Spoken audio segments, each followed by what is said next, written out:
Evangelho de João, capítulo 5.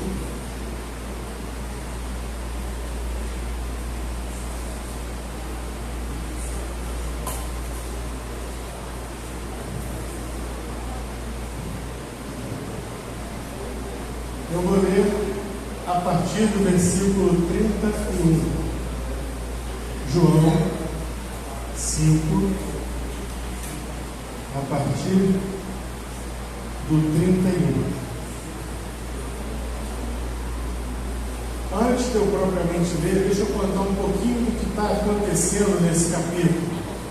Nesse capítulo, o Senhor Jesus está sendo muito claro em dizer: eu sou o Filho de Deus. E claro que aquilo, oriçou o pessoal lá, os religiosos, todo mundo, que é isso? Está se fazendo glória a Deus, mas que loucura é essa? E ele vai falando que ele é o Filho de Deus. Até que chega aqui no versículo 31. E ele diz, estou usando a NVT: se eu testemunhasse a respeito de mim mesmo, meu testemunho não seria válido. Mas há outro que também testemunha sobre mim. E eu lhes asseguro que tudo que ele diz a meu respeito é verdadeiro. Vocês enviaram investigadores para ouvir João, e o testemunho dele sobre mim é verdadeiro. Qual é o testemunho que João Batista deu? Quando ele parte os olhos em Jesus, ali à beira do rio, João faz uma declaração. Qual é a declaração? Quem se lembra? Exatamente. Essa igreja nota 10, todo mundo aqui. Então vejam, eis aí o Cordeiro de Deus que tira o pecado do mundo. E ele diz: o testemunho de João sobre mim é verdadeiro. Verso 34: claro que não tem necessidade alguma de testemunhas humanas, mas digo estas coisas para que vocês sejam salvos. João era como uma lâmpada que queimava e brilhava, e por algum tempo vocês se empolgaram com a mensagem dele. Mas eu tenho um testemunho que é maior que o de João: as obras que realizo. Realmente, quantas vezes nós vamos encontrar na Bíblia o Senhor Jesus dizendo coisas do tipo: se vocês não creem em mim, vejam e creiam pelo menos nas obras que eu faço, porque as obras eram incontestáveis. Quem é que podia fazer o cego enxergar? Quem tinha poder e autoridade para dar vista aos cegos, para fazer com que o paralítico se levantasse e carregasse a sua cama, para fazer com que os surdos ouvissem e, principalmente, dizer assim: tirem a pedra. Senhor, tem 4 dias, está fedendo já. Se vocês crerem, verão as obras, verão a glória de Deus. Tira a pedra. Lázaro, vem para fora. Meus irmãos, eu vou dizer para vocês: eu já fiz incontáveis cultos fúnebres.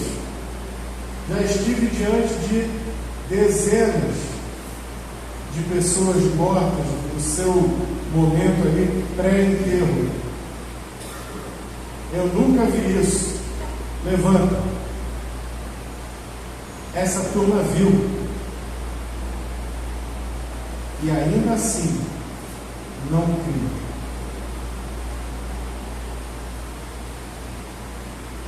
Eu tenho testemunho maior do que o de João, as obras que realizo. O Pai me deu essas obras para concluir, e elas provam que Ele me enviou. Por isso que eu gosto da NVT. A NVT especifica de maneira muito clara: as obras provam que Ele me enviou. E o Pai me enviou, o Pai que me enviou testemunhou Ele próprio a meu respeito. Vocês nunca ouviram a sua voz, nem ouviram pessoalmente, e não têm sua mensagem no coração, pois não creem em mim, aquele que foi enviado por Ele. O verso 39, na sua Bíblia, ele vai dizer o seguinte: examinais as Escrituras, pois vós credes ter nelas a vida eterna. E são elas que de mim testificam. Esse versículo, ele é mal entendido, mal compreendido e mal interpretado na versão antiga. Vejo muita gente nas redes sociais dizendo: examinai as Escrituras. Só que não é isso que está escrito. Jesus está dizendo: examinai as Escrituras, ou seja, vocês examinam as Escrituras, porque julgam ter nelas a vida eterna, e são elas que dão testemunho de mim. A NVT coloca isso de uma maneira bem clara, verso 39: vocês estudam minuciosamente as Escrituras, porque creem que elas lhes dão a vida eterna. É isso mesmo que ele falou, exatamente isso. Mas as Escrituras apontam para mim. Quando a versão mais antiga de Almeida, seja a revista corrigida, a revista atualizada, quando ela diz: são elas que de mim testificam, a palavra testificar no grego, ou testemunhar, vem do grego martirel. Exatamente a mesma palavra que a gente vai tirar dela martírio. O que eram os mártires cristãos? Eles morriam por testemunho. Nega Jesus? Não, eu confirmo. Jesus Cristo é o Senhor. César é o Senhor. Jesus Cristo é o Senhor. Você vai manter esse testemunho até a morte? Vou. Martírio é testemunho. Então, o que Cristo está falando dessa maneira bem clara, que está colocada na NVT, é exatamente isso. As testemunhas, as Escrituras dão testemunho, apontam para mim. Percebe? E no entanto, vocês se recusam a vir a mim para receber essa vida. Sua aprovação não vale nada para mim, pois eu sei que o amor a Deus não está em vocês. Eu vim em nome de meu Pai e vocês me rejeitaram. Se outro vier em seu próprio nome, vocês o receberão. Como temos visto isso nesses nossos tempos. Não é de admirar que não possam crer, pois vocês honram uns aos outros, mas não se importam com a honra que vem do único Deus. Mas não sou eu quem os acusará diante do Pai, Moisés os acusará. Sim, Moisés, em quem vocês põem a sua esperança. Se crescem de fato em Moisés, creriam em mim, pois ele escreveu a meu respeito. Contudo, uma vez que não creem naquilo que ele escreveu, como crerão no que eu digo? Senhor, fala conosco, nos alimenta, nos abençoa nessa manhã, no nome do Senhor Jesus, por quem oramos. Amém. Meus irmãos, o Evangelho de João, ele é rico. Ele é rico em algumas coisas. Ele é rico em manifestações, em declarações que o Senhor Jesus só vai fazer nele. Só em João você vai encontrar Jesus dizendo 7 vezes: eu sou. Eu sou o pão vivo, eu sou a videira, eu sou a ressurreição e a vida, e por aí vai. E o Evangelho de João, por ter sido escrito por um dos seus discípulos mais próximos, ele também vai nos demonstrar de maneira muito clara e com muita ênfase algumas das discussões mais renhidas que tiveram com Jesus. Umas discussões ali enjoadas, beirando mesmo uma briga aberta. Então veja, aqui no capítulo 5 nós acabamos de ver essa discussão em torno da questão religiosa, se ele era ou não era o Filho de Deus. E o que ele vai dizer? Eu sou. Eu tenho um testemunho. Tenho o testemunho do meu Pai. E esse testemunho, ele é dado pelo Pai e ele é praticado por mim mediante as obras. As obras que eu faço, eu as faço porque o Pai me deu autoridade para fazer. Não faço nada de mim mesmo. No próximo capítulo, o capítulo 6, nós vamos encontrar o Senhor Jesus fazendo a multiplicação, a primeira multiplicação dos pães e dos peixes. E depois o povo atravessa o lago de Genezaré para encontrar com ele. E aí brigam, discutem com ele: Senhor, quando foi que o Senhor chegou aqui? Tipo, poxa, deixou a gente do lado de lá, veio para cá. Aí Jesus nem se dá o trabalho de responder: eu cheguei em tal hora. Não, ele vai direto para jugular.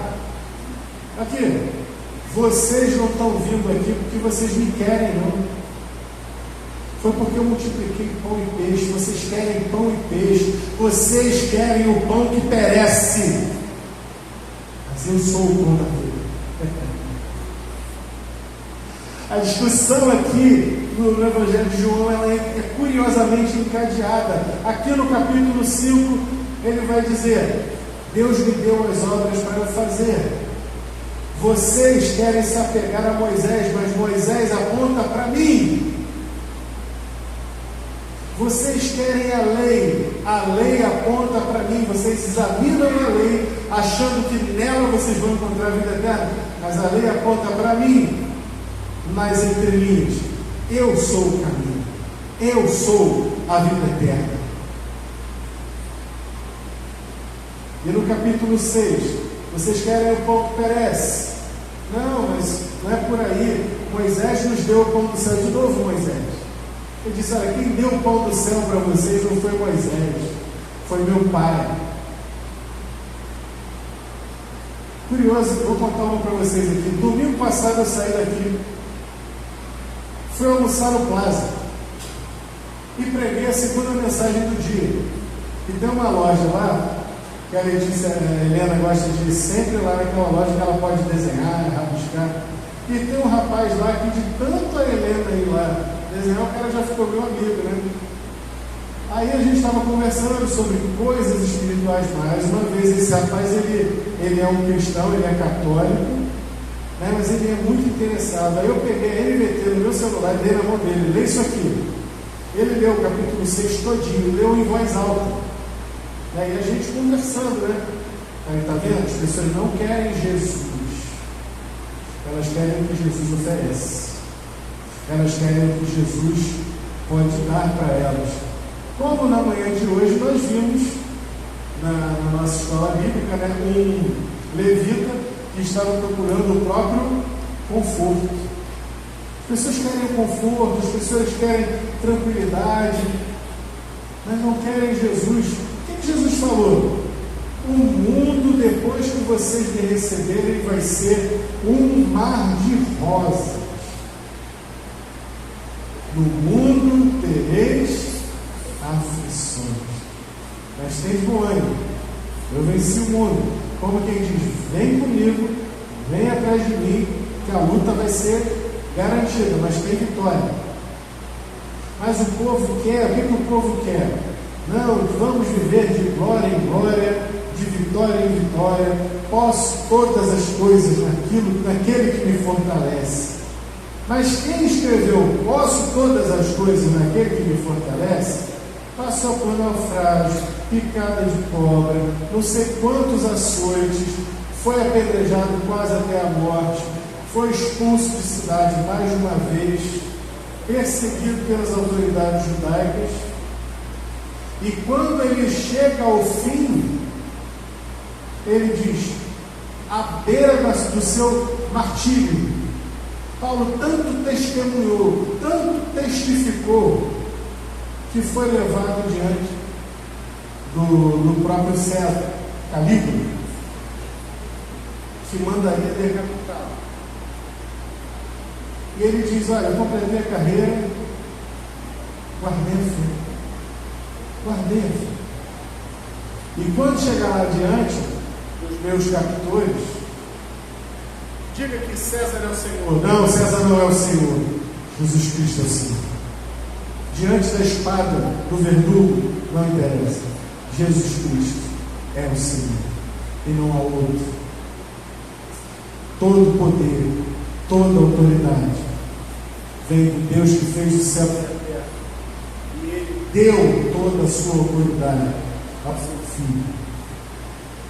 Nós estamos vivendo tempos curiosos, irmãos. Estamos vivendo tempos em que a perseguição ela vai vir de dentro, de próprios grupos chamados assim, denominados cristãos. Grupos que estão distorcendo a palavra de Deus para dizer que ela não diz aquilo que ela claramente diz, para apontar coisas para onde ela não aponta.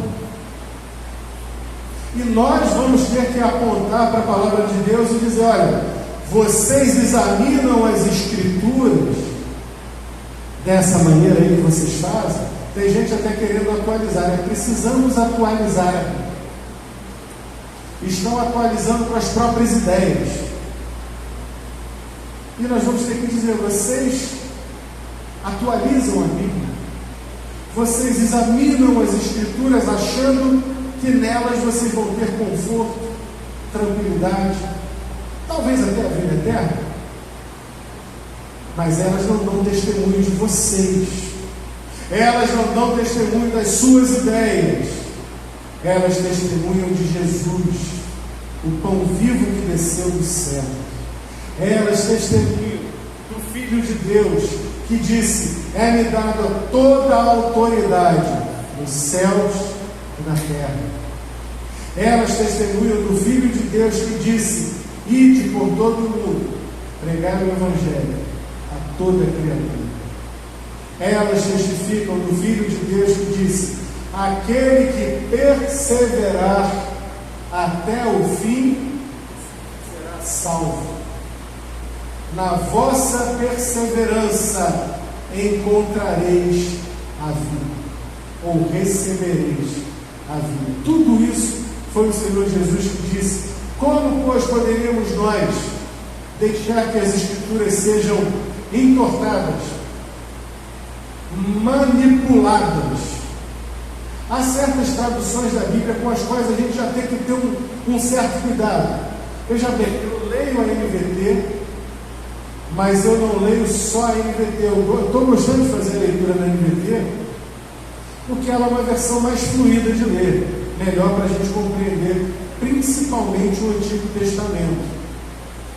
Mas quando o que ela diz conflita com aquilo que eu já sei, que é uma tradução mais antiga, mais estabelecida, eu vou lá e pesquiso qual é que está certo. Eu vou para o grego, eu vou para o hebraico, eu vou para os comentários, porque é preciso que nós sejamos ligados naquilo que a Bíblia diz e não naquilo que estão dizendo que a Bíblia diz. Existe uma versão da Bíblia que tem um versículo lá em Provérbios que diz assim: o trabalhador trabalha porque a sua boca o incita a trabalhar. Quer dizer, se o cara não trabalhar, ele não vai comer, ele precisa trabalhar. Isso é o que a Bíblia diz, a tradução. Mas tem uma Bíblia dessas traduções aí, que é uma paráfrase, que ao invés de dizer que o trabalhador vai atrás do trabalho porque precisa comer, porque a sua boca assim incita, pasmem vocês, está escrito lá no versículo assim: a necessidade faz o sapo pular. Salomão não escreveu que a necessidade faz o sapo pular, mas ele escreveu que a gente trabalha para poder comer, se alimentar. A nossa boca precisa de comida, e por isso a gente trabalha para comer. Isso vai bater lá na frente com o apóstolo Paulo, quando ele vai dizer, inclusive no contexto da igreja: quem não trabalhar, não come. Agora, se atualizou aqui, tem que atualizar também lá. E aí, como é que ficou o versículo de Paulo nessa versão? Será que diz que cobra que não anda não engole sapo? Porque se a necessidade faz o sapo pular, enfim, a gente tem que ter cuidado com isso. Tem que ter cuidado. O importante aqui nessa palavra que nós estamos dando é que o Senhor Jesus, ele não só se apresenta como Filho de Deus, como se ele não fosse, porque tem muita gente por aí hoje dizendo que é profeta e não é. Falsos profetas e falsos cristos. Tem um que mora lá no Paraná, vizinho da Marlene. Teu vizinho ele, Marlene? Não? Aquilo ali eu só posso entender como um palhaço. O cara veste uma túnica branca, uma faixa vermelha, deixa uma barba grisalha crescer, olha para o céu e fala, não, Paulo. Vocês já viram essa figura? Gente, aquilo é bizarro. O que é pior não é isso. O que é pior é que tem gente que vai atrás. O que é pior é que tem ibope na televisão. Quantas vezes aquela Luciana Gimenez levou essa figura lá no programa, né? De super pobre, devia chamar super pobre, né? Bota lá aquela figura medonha lá. E aí uma vez botaram pastores para debater com o cara. Aí o pastor meteu lá uma frase no hebraico, no aramaico. Aí o falso Cristo entendeu, foi nada. Ah, então você não é Jesus coisa nenhuma, porque você não sabe falar aramaico. Não, mas isso foi naquela encarnação. Olha, coisas baixo nível, baixo astral. Mas Jesus não. Jesus ele diz, eu sou o Filho de Deus. Eu sou. E o meu testemunho, ele não é válido porque eu estou simplesmente dizendo. Porque até pela lei de Moisés você precisava ter duas pessoas para que fosse validado o testemunho. Ele está dizendo, meu testemunho não vem de mim.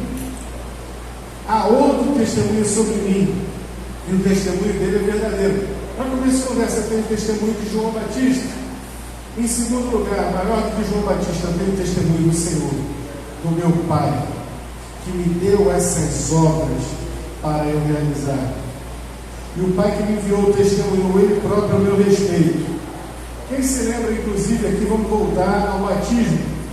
Quando o Senhor Jesus foi batizado por João no Jordão, ao levantar-se, ao sair das águas, veio sobre ele o Espírito Santo, como pomba. E do céu, uma voz que dizia, este é meu filho amado, em quem me comprazo. Alguns diziam que era trovão, outros, porém, ouviram nitidamente, esse é meu filho amado, em quem me comprazo. O testemunho estava ali. Jesus podia afirmar o que afirmava, porque ele era o que afirmava ser. Ele tinha o poder e a autoridade de Deus para curar enfermos, ressuscitar mortos, para fazer com que o cego enxergasse, para fazer com que o surdo ouvisse, para chegar numa casa e ser surpreendido enquanto pregava, com alguém descendo por cordas no telhado. Você imagina se ele não fosse quem ele era, um mímico que ia ser. Eu me apresento aqui agora e digo, eu sou grande coisa, eu sou o Filho de Deus, tá bom. Aí chega aqui, bota um paralítico na minha frente. O que é que eu vou fazer? Vou orar a Deus por você, no máximo. Botar o paralítico na frente de Jesus. Jesus já manda logo, está aqui a oportunidade. Perdoados estão os teus pecados. Aí todo mundo pula. Não, como é que é? Perdoar o pecado? Não pode perdoar o pecado. Só Deus pode perdoar o pecado. Só Deus pode perdoar o pecado? É. Então eu sou um falso, porque é fácil falar perdoados todos os seus pecados, porque eu não sou Deus. É isso aí. O que é mais fácil? Usar minha boca para dizer perdoados estão os teus pecados, ou levanta, toma o teu leito e vai para casa? Imagina o silêncio. Imagina o silêncio, porque as provas estavam ali, as obras eram a prova. Os irmãos estão compreendendo o que esse texto está dizendo? As obras eram a prova. Quando ele, como Filho de Deus, disse que os pecados estão perdoados, ninguém quis acreditar. Então tá, Se só Deus pode perdoar o pecado, vamos mostrar uma coisa que só Deus pode fazer. Filho, levanta, toma o teu leito, vai para tua casa. E o homem levantou e foi para a casa dele.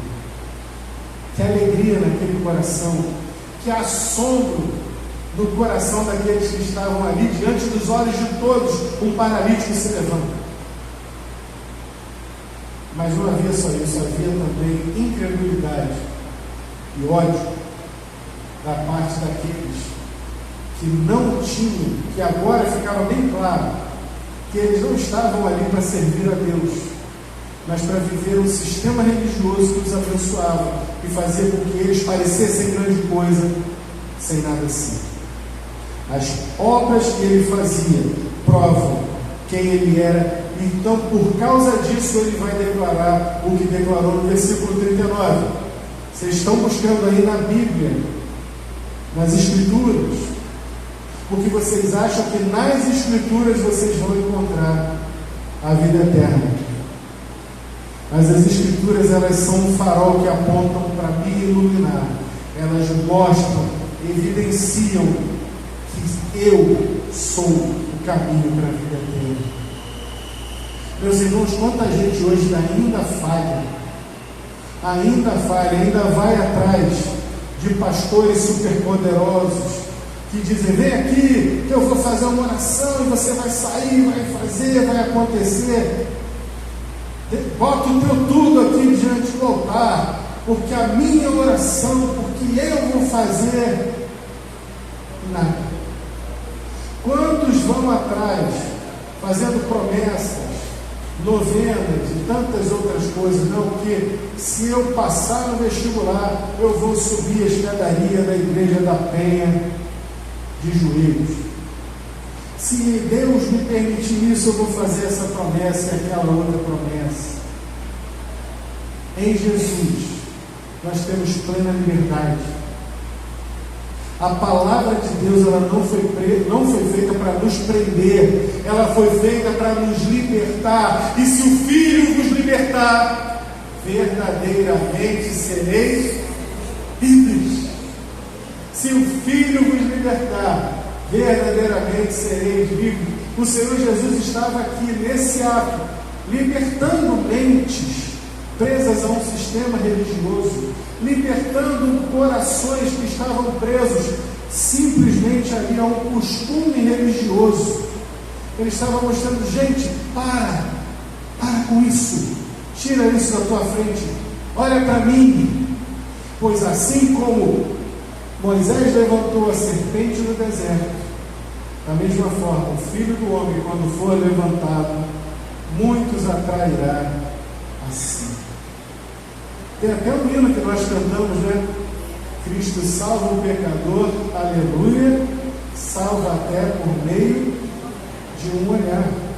Que olhar é esse? É um olhar do crente olhando para Ele. Na cruz você olhou para Jesus, creu, está salvo. Está salvo. Não precisa fazer jejum, não precisa fazer promessa, não precisa fazer nada disso. Olhou para Jesus, Ele é suficiente, Ele é tudo, Ele é o caminho, a verdade, a vida, a salvação, tudo está nele. Eu amo esse versículo. Lá na Igreja de Piedade, onde eu fui criado, tem uma placa, e nessa placa tem lá assim: palavras do Senhor Jesus. E está lá, João 5,39. Examinar as Escrituras, pois vós julgaste nelas a vida eterna, e são elas que de mim testificam. Eu estou até querendo fazer uma placa igual àquela, duas, uma para botar lá em casa e outra para botar aqui na nossa igreja, porque esse versículo ele mostra que as Escrituras têm uma finalidade. As Escrituras desembocam nele. Ele é o Senhor, Ele é o Salvador, Ele é o caminho, Ele é a verdade, Ele é a vida, e não há outro caminho, não há outro Salvador, não há outro Senhor.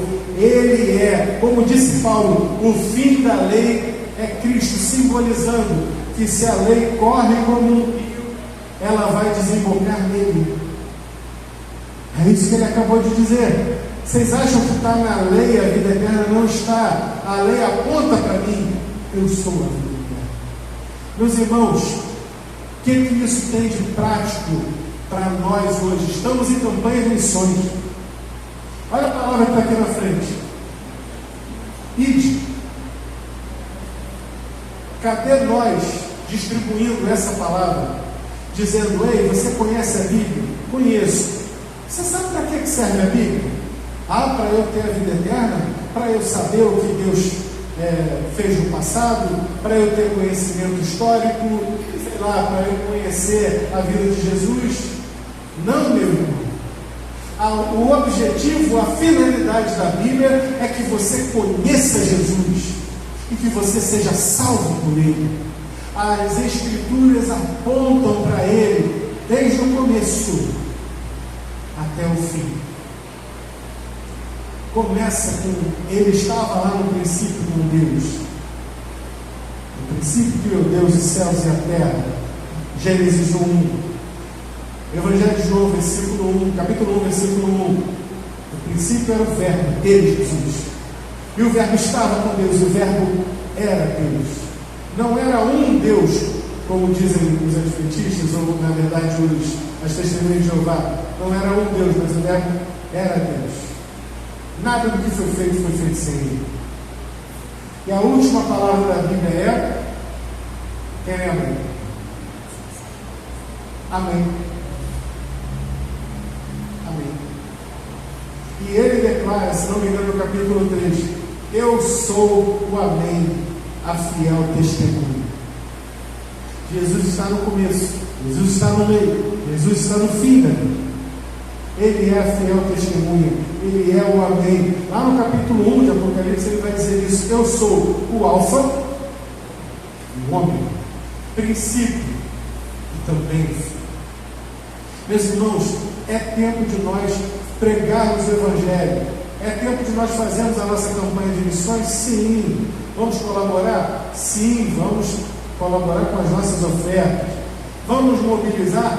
Vamos mobilizar. Vamos orar? Vamos orar. Mas olha só, embora sejam missões mundiais, o ID está aí. O ID está aí. Pastor, mas nós não podemos ir. Não sei se você não pode ir. Às vezes você até vai e nem sabe o que foi. Hoje nós vivemos num mundo globalizado. Eu quero dizer com isso o seguinte: eu falei por parábola agora, mas eu vou explicar. Quando eu digo, às vezes você foi e nem sabe o que foi. Você quer dizer o seguinte: você às vezes vê coisas importantes, interessantes sobre Deus nas redes sociais, no seu Facebook, no seu WhatsApp, que você não replica, não manda para frente. Aquilo não para, aquilo flui.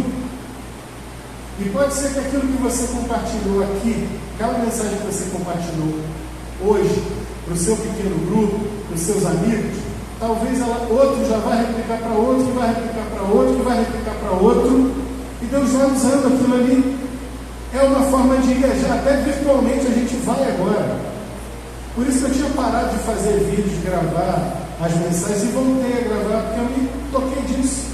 Eu não sei onde vai parar, onde a minha voz vai ser ouvida, onde as palavras que nós entregamos aqui vão acabar parando, talvez até fora do país. De repente, irmã Irene, estou fazendo missões mundiais, eu não estou nem sabendo, né? Porque mando nossos vídeos aqui da Igreja Batista, 22 de novembro. Mas é importante nós termos isso em mente. O ID é de falar de Jesus, de falar que Ele é o fim da lei, de falar que a finalidade da Bíblia é Ele, é apontar para Ele, e que nele nós temos o caminho, a verdade, a vida, e que ninguém pode ver o Pai senão por Ele. Foi muito bom ter aquela conversa com aquele jovem na semana passada, lá naquela loja. Eu fiquei ali uns 40 minutos conversando com ele, falando sobre a vida eterna, falando sobre Jesus, usando João capítulo 6, exatamente para provar que o importante não é o que está em torno de Jesus, não são os milagres que Jesus faz, mas é a pessoa dele. Nós temos que ter isso também, meus irmãos. Temos que fazer isso, elevar o nome de Jesus. Sai da frente e deixa Jesus brilhar. Isso é o ide na paz. Vamos orar? Fala conosco, Senhor. Complementa essa mensagem nos nossos corações. Ajuda-nos sempre a buscar a Tua palavra, a nos alimentarmos da Tua palavra. Mas sempre, Senhor Deus, que Jesus Cristo brilhe nas nossas mentes, nos nossos corações e também nos nossos lábios, quando estivermos falando da Tua palavra. Nos abençoe, em nome do Senhor Jesus, por quem oramos. Amém.